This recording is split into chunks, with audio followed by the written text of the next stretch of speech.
Have you ever acknowledged that there might be an inner child in you that you haven't addressed, and that's actually what's holding you back? A weight or an anchor that you haven't acknowledged. And before you scoff at the idea of inner child, perhaps there are some things that you need to be open-minded to, and concepts and ideas where you just don't know what you don't know.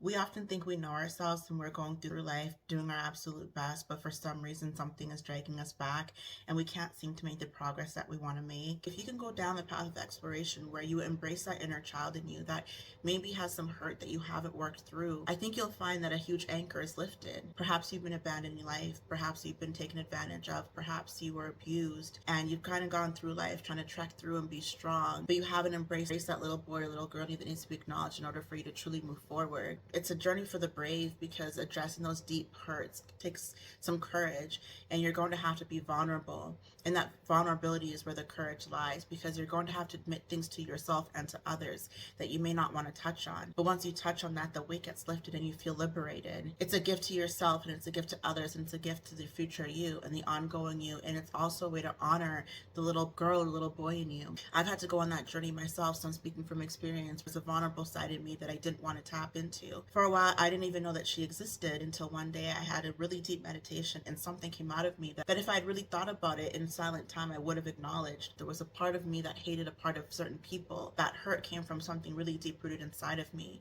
And now that I've acknowledged it, I feel this freedom, a weight has been lifted, and I can approach the world with more love. I can approach the things that I once hated that I didn't know I hated with love. And by approaching it with love, I feel more free. So what is it in you that you haven't acknowledged, the deep inner child in you, something that might have happened to you when you were really young, and instead of addressing it, you suppressed it. But by suppressing it, it's manifesting in ugly ways in every area of your life. Can you address it? Can you have the bravery? Are you willing to be vulnerable enough to address it? It's like a slingshot.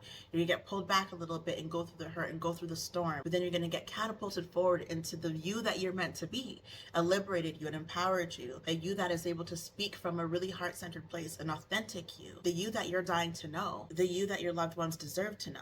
It's going to take a little bit of courage, but if you desire to live a fully authentic life and a fulfilled life, I suggest that you go through it.